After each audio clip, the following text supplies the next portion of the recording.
പുല്ലുവിള ഫെറോന കുടുംബ ശുശ്രൂഷ സമിതിയുടെ നേതൃത്വത്തിൽ മക്കളില്ലാത്ത ദമ്പതികളുടെ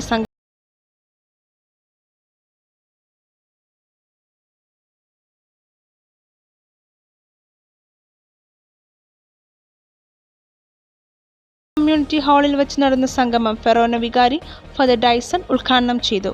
പ്രസ്തുത സംഗമത്തിന് വൈദിക കോർഡിനേറ്റർ ഫാദർ ജോസഫ് ഭാസ്കർ അധ്യക്ഷത വഹിച്ചു. പുല്ലുവിള ഇടവക സഹവികാരി ഫാദർ ബാബു ആശംസ അർപ്പിച്ച സംഗമത്തിൽ ശ്രീ അജിത് പെരേര മോട്ടിവേഷൻ ക്ലാസ്സിന് നേതൃത്വം നൽകി.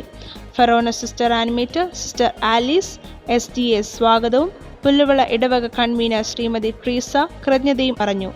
മക്കളില്ലാത്ത 70ഓളം ദമ്പതികൾ പങ്കെടുത്ത പരിപാടിയിൽ വിവിധ ഇടവകകളിലെ കുടുംബ ശുശ്രൂഷ